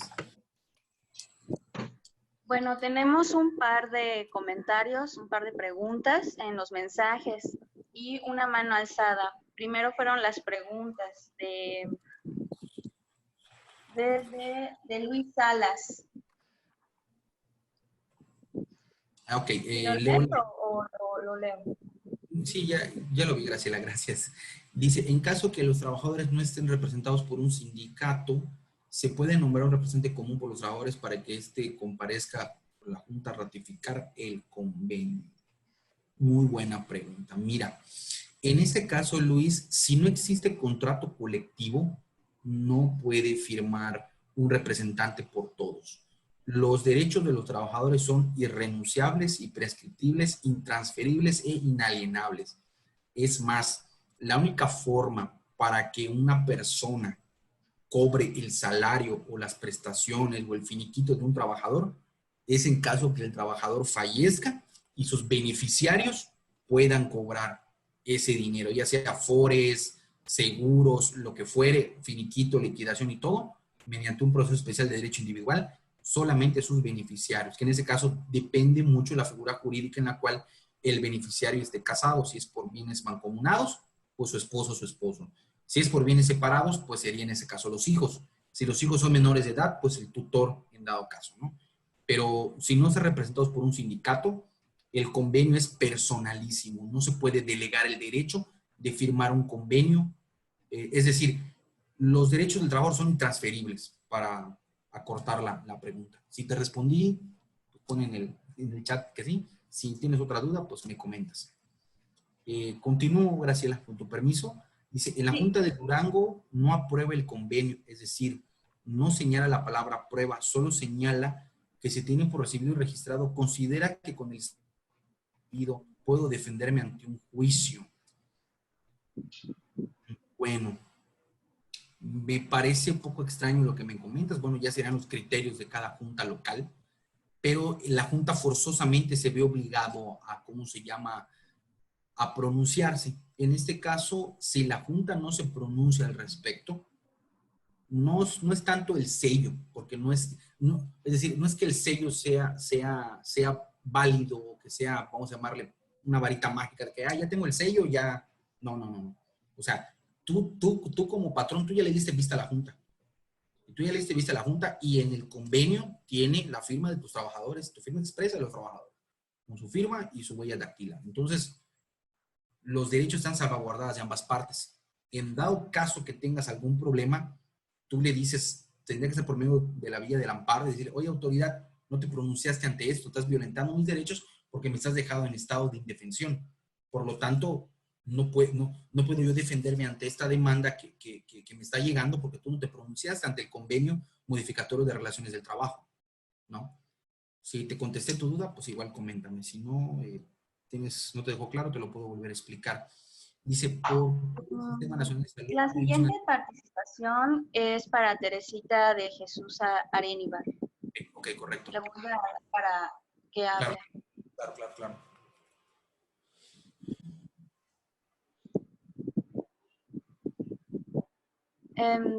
Teresa, ya tengo desbloqueado tu micrófono. No sé si en tu lado lo pudieras checar.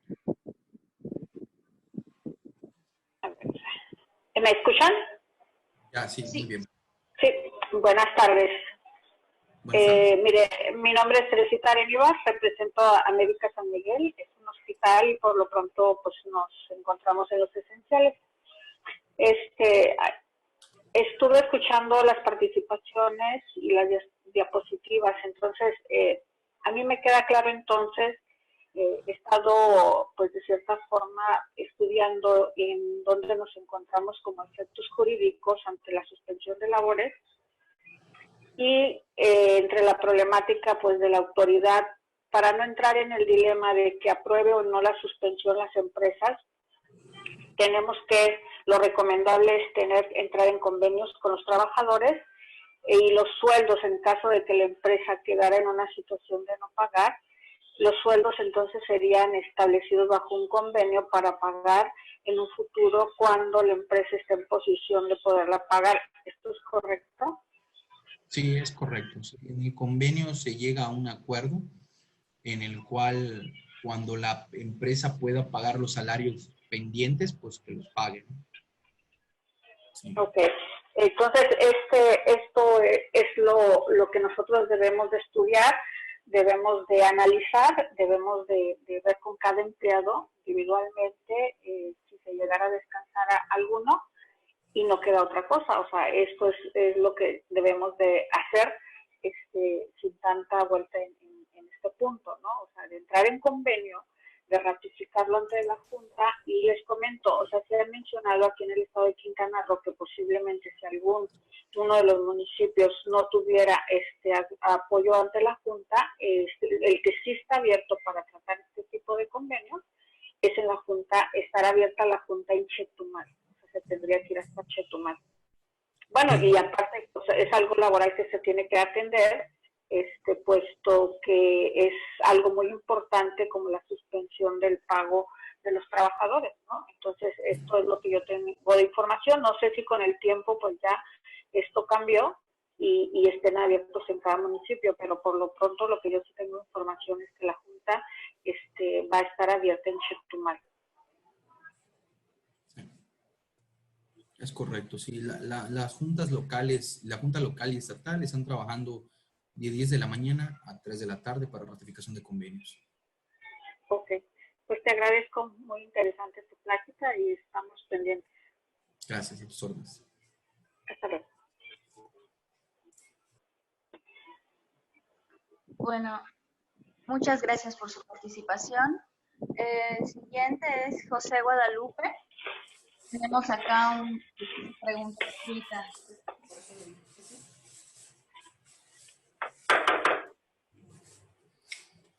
¿Por qué el sistema de salud no hizo la declaración de contingencia sanitaria y lo que hizo fue una emergencia sanitaria? ¿En qué se basó?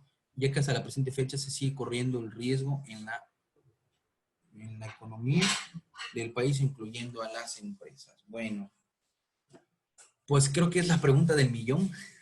¿Por qué no hizo una declaratoria de contingencia por qué hizo la emergencia y no la contingencia?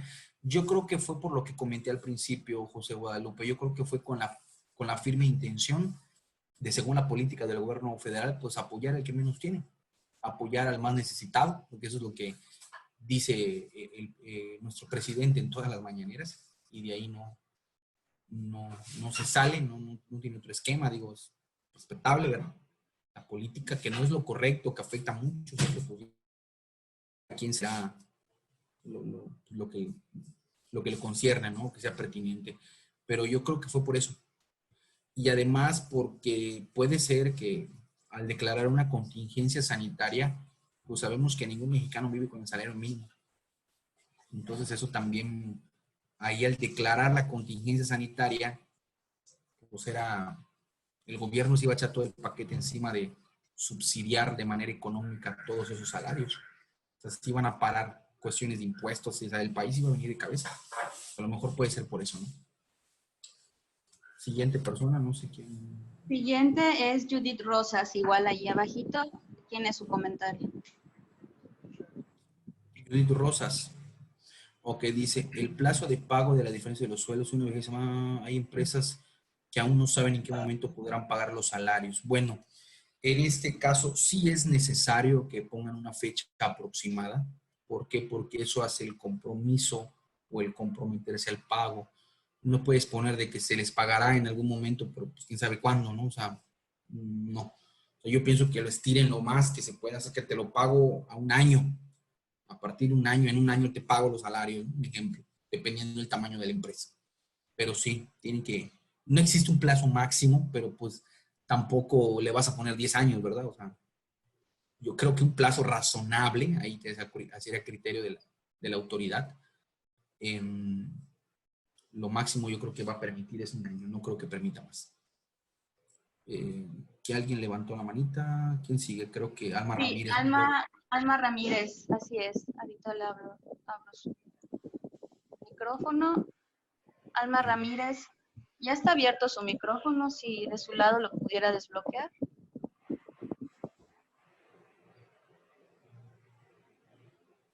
Ahí se escucha, ya lo desbloqueé.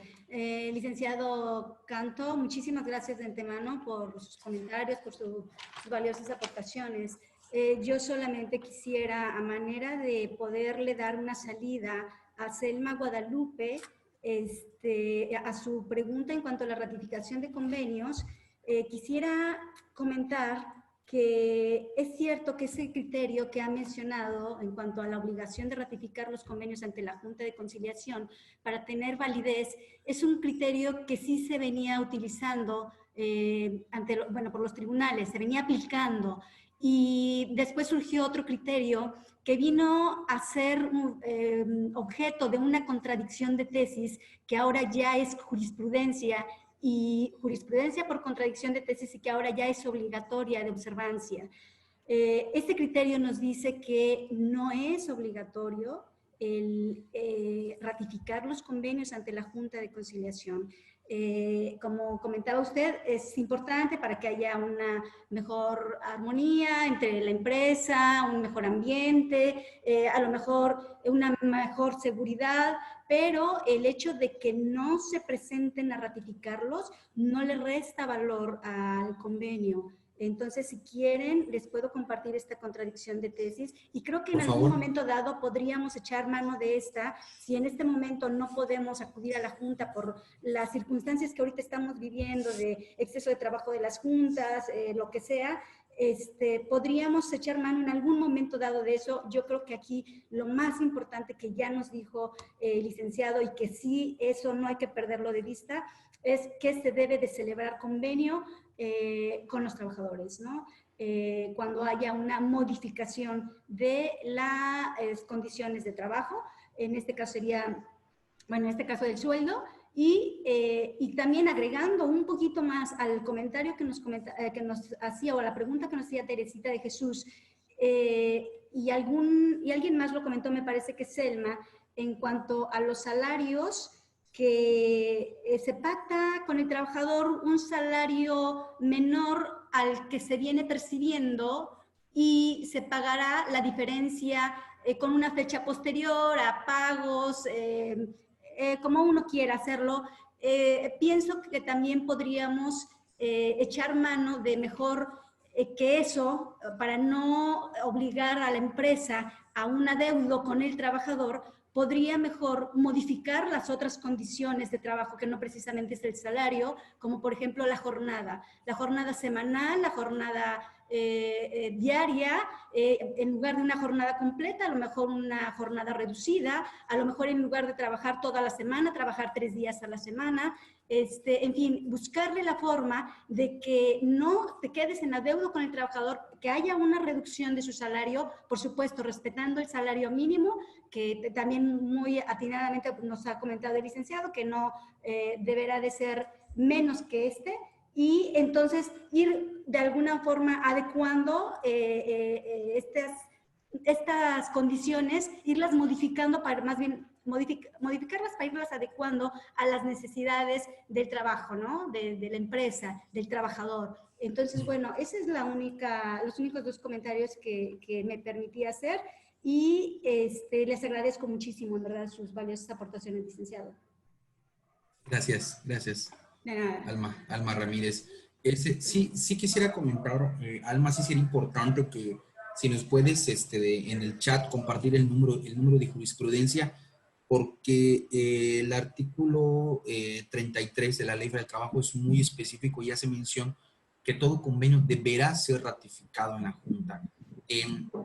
Con respecto a los criterios que emite algún tribunal colegiado de circuito o un tribunal unitario de circuito, aunque sea a veces superado por contradicción de tesis, a veces se quedan en jurisprudencias aisladas o en tesis aisladas. Entonces, cuando es una tesis aislada, los tribunales, de acuerdo en cada materia, no se ven obligados a seguir ese criterio. Cuando es jurisprudencia, sí se ve obligado. Y recuerda que en caso de duda, porque igual también hay un criterio ahí, que en caso de duda siempre se va a resolver a lo que más le beneficia al trabajador. Entonces, por eso sí sería importante que compartas esa tesis o esa jurisprudencia para que podamos analizarla y ver de qué manera, pues ahora sí sopesarlo. Puede ser que lo que estás comentando sea muy cierto, no lo dudo, porque pues obviamente por la emergencia sanitaria de no estar saliendo y evitar lugares conglomerados, pues obviamente eso pues nos impide que la autoridad nos atienda como debe ser, ¿no? Pero sí, excelentes aportaciones y gracias por el tiempo. Bueno, la siguiente participante sería Araceli Chávez. Ya abrí su micrófono. Okay.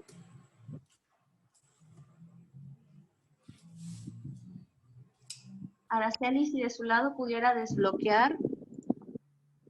¿Listo? Listo. ¿Sí me escucho? Sí, así es. Gracias. Bueno, tenía dos preguntas. La primera ya me fue resuelta por mis anteriores compañeras, Selma y Teresita. Y la segunda duda es, por ejemplo, una empresa vaya a hacer convenios para disminuir el salario. ¿Se puede hacer un solo convenio general donde están todos de acuerdo o el convenio tiene que ser particular para cada uno de los colaboradores? En este caso, si todos los trabajadores están de acuerdo en las modificaciones, puede ser un convenio y que lo firmen todos. Y que lo firmen todos. Sí, okay. Sí se puede. Y me parece muy interesante, nada más que no anote el nombre de la persona que me antecedió. Está padrísimo eso de a lo mejor pagar. No vamos a tener con qué pagarle, bueno, se va a batallar con el 50% restante, pero hay diferentes opciones. No sé si puede haber más. Una de ellas era disminuir la jornada, o también las horas o los días. No sé qué otra opción pudiera existir. Sí, bueno, en este caso se puede modificar. Primero que nada hay que entender cuáles son las condiciones generales de trabajo. Las condiciones generales de trabajo es salario, prestaciones, horario laboral, dónde es la fuente de trabajo y ya dije horario laboral ya, ¿verdad? Entonces, esas son las condiciones de trabajo. Entonces, esas son las condiciones que se pueden modificar. Sí. ¿No? Por ejemplo, ahorita, en mayo viene el reparto de utilidades, no lo digo para brote el gallinero, ¿verdad? Y en abril para personas físicas. Pero decirles, ¿sabes qué? Pues es que ahorita ahorita no les puedo dar el PTU porque vean lo que está pasando, no hay las ganancias, se los voy a pagar en diciembre, se los pego con su aguinaldo, un ejemplo, o se los pago en enero, o se los junto con el próximo año del reparto de utilidades, ¿no? Ajá. O sea, ya ustedes tienen que negociar con el trabajador las prestaciones, o a lo mejor ahorita a alguno de ellos les toque vacaciones ahorita. Oye, me tocan vacaciones en mayo, ¿no? Oye, pues las vacaciones son vacaciones con goce de sueldo, ¿no? Sí. Sabes que pues te las doy, pero no te las puedo pagar, ¿no? Por la emergencia sanitaria. Entonces, ahí ustedes tendrían que negociar. O sea, las condiciones, o sea, es decir, siempre que no exista una renuncia expresa de derechos laborales, todo convenio puede ser válido. Siempre y cuando no contempla renuncia de que, no, patrón, pues sí, ¿sabes qué? Pues sí, tienes razón, ahorita no tienes ingresos, así que pues no me pagues este mes. No, o sea, eso no es negociable. No, aunque el trabajador lo firme, ante una autoridad no va a pasar. Y si el trabajador se llega a asesorar, créeme que te va a demandar. O sea, eso dalo por hecho. Tenía otra duda, perdón, no sé si todavía pueda. Sí, claro. ¿Es recomendable disminuir, o sea, ante el IMSS, hacer el ajuste para la reducción del salario o no es recomendable? Depende cómo lo estés dado de alta a tu trabajador. Si lo estás dado de alta con más del salario mínimo, pues sí te recomiendo que... Es que todo esto es un complemento de... ¿Qué sucede? Si tú como empresario no le tienes dado seguro a tus trabajadores, el hacer el convenio modificatorio puede ser un arma de doble filo. Sí, es que yo más bien pienso, por ejemplo, ante la ley debemos pagarle el 100% de su salario. Entonces, si yo le disminuyo, suponiendo que su salario sea, no sé, 300 pesos, y le estoy pagando la mitad, 150, me estoy evidenciando que le estoy reduciendo su salario ante gobierno, ante el IMSS. Entonces, puede hacer que tenga repercusiones, ¿no? Es ¿Verdad? correcto. Ah, ok. Efectivamente, o sea, hay que tener mucho cuidado. Es que aquí en ese caso, miren, el tema laboral, y qué bueno que tocas ese tema, es muy importante. El tema laboral es muy amplio, porque no solamente, porque de una relación de trabajo, obrero-patrón, patrón-obrero, no solamente es el hecho de sus prestaciones o de su salario, también trastoca temas fiscales, trastoca temas de seguridad social. O sea, yo puedo tener una relación de trabajo con uno de mis trabajadores y nunca haberle dado seguridad social. Y no pasa nada. Pasa cuando me caiga una revisión o que el trabajador me vaya a denunciar al IMSS y que diga, oye, no me diste seguro, págame. O que ¿no? demande. Que demande. El trabajador puede estar laborando contigo y demandarte mediante un proceso de derecho individual, oye, págame mi seguro social. Sí. Trabajé y el seguro social sí es retroactivo. Retroactivo, exacto. Y eso, una vez que la autoridad le dé vista al seguro social, olvídate, te va a tocar bailar más fea. Entonces, eso es lo peligroso. Pero, ¿qué sucede? Si tú como patrón, o yo estoy cumpliendo con la ley, te estoy pagando bien, estoy cumpliendo con todas tus prestaciones, te doy seguro social, por supuesto que como patrón tengo toda la potestad facultativa de meter un procedimiento especial de derecho individual ante la autoridad competente, para que la autoridad competente, sí, efectivamente, se suspenden las labores, y como hay suspensión, se interrumpe todo. No hay trabajo, no hay pago de salario, por lo tanto no hay pago de cuotas obrero-patronales ante el IMSS. Pero eso es una vez que tengas tú el laudo o el documento de la autoridad laboral que te diga, efectivamente, por la epidemia, esta empresa hizo lo correcto, se suspenden labores y yo le doy vista. Y ahí yo me tengo que darle vista al Seguro Social y enfrentar un procedimiento contra el Seguro Social.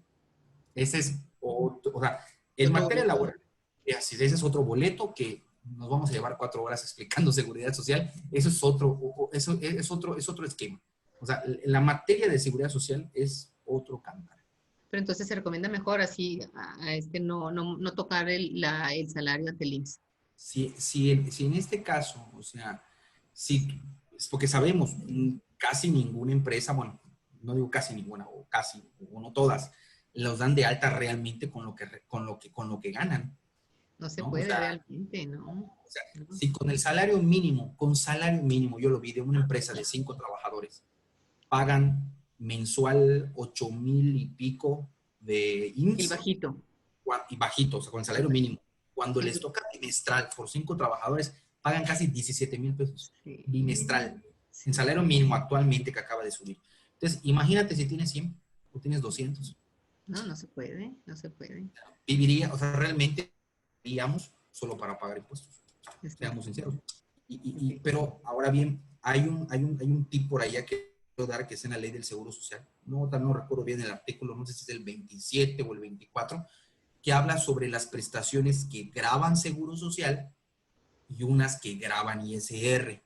Y qué porcentaje del salario tú lo puedes aumentar sin que te grabe ISR y que tampoco te grabe IMSS.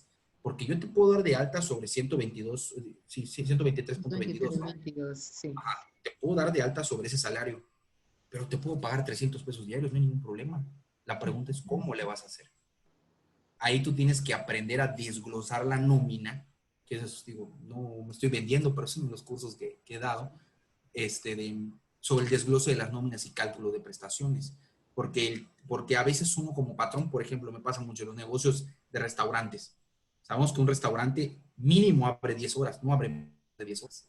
Abren a las 12 y cierran a las 12 de la noche, un ejemplo. Una taquería, por ejemplo, ¿no? Abren a las 12 del día, son 12 horas, un ejemplo. Y tú le dices, oye, pero pues yo a mi taquero le pago 500 pesos diarios. Y dices, ¿cuánto? Sí, 500 pesos diarios. Sí. Ajá, sí, pero pues, ¿a qué hora entra y a qué hora sale? O sea, ¿estás de acuerdo? Y el patrón dice, no, es que ahí viene incluida su prima dominical, sus horas extras, ahí viene incluido todo. Sí. Bueno, sí, pero el trabajador eso no lo sabe. El trabajador cree que por laborar 12 horas es lo que él se merece pagar. Perdón, lo que se merece recibir. ¿Qué pasa? Que cuando viene la discrepancia, él te va a demandar 500 pesos más Entre 8 horas. Más prestaciones, exacto. Uh-huh. O sea, ese es el detalle, que él piensa que esos 500 pesos es solo salario. Exacto. Entonces, ahí es donde tú tienes como patrón desglosar la nómina y decirle, a ver, no, tú vas a ganar 500 pesos, pero mira, 200 es de salario, tanto de horas extras, tanto por tu prima dominical y tan. Uh-huh. Ah, ok, ya. Sí. Entonces ahí se los comparto. Muy bien, muchas gracias. A sus órdenes. ¿Quién sigue? ¿Quién más?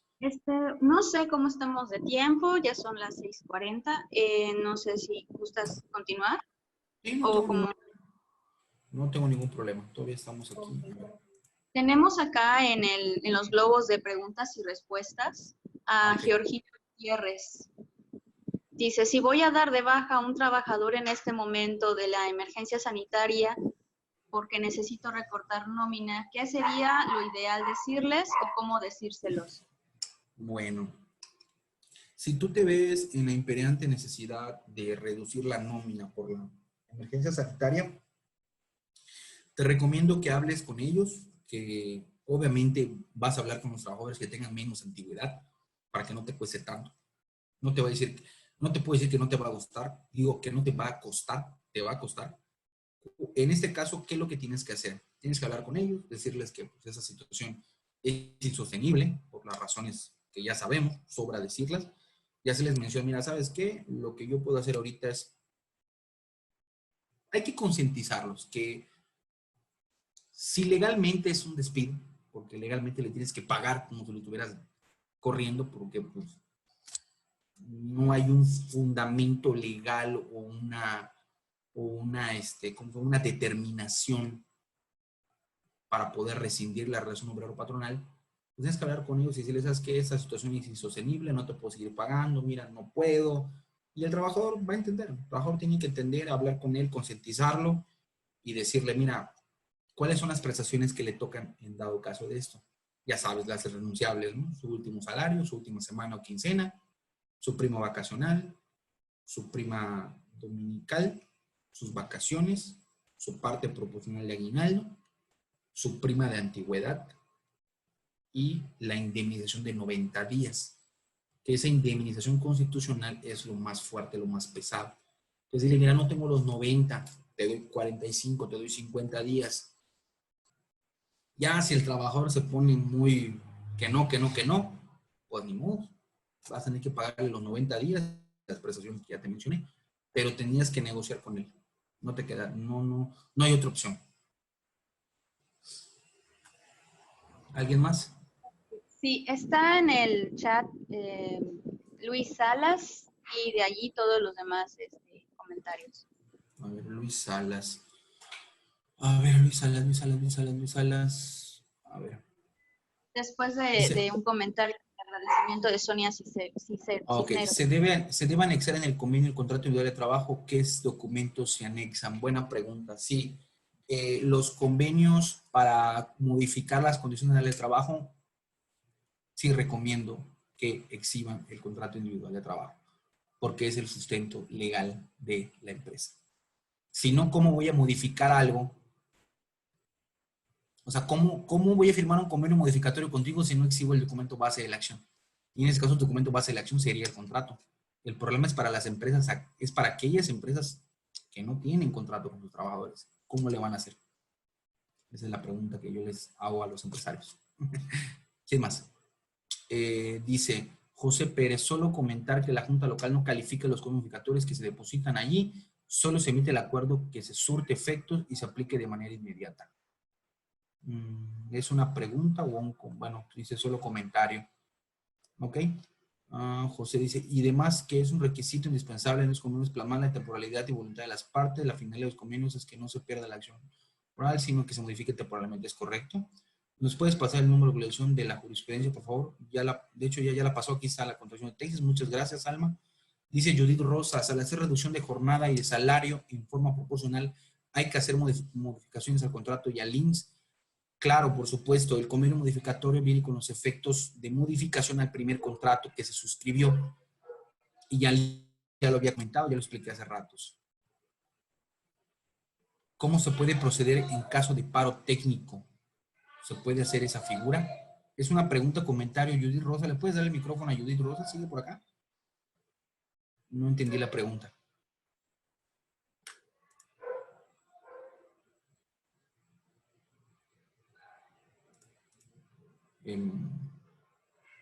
Graciela. Sí. ¿Le puedes dar a Judith Rosas? Porque no entendí su pregunta. Judith, ya desbloqueé tu micrófono, si de tu lado pudieras. Gracias. Sí, gracias. Sí, lo que pasa es que en algún momento escuché un comentario sobre un paro técnico, la figura del paro técnico, y en donde efectivamente te deslindaban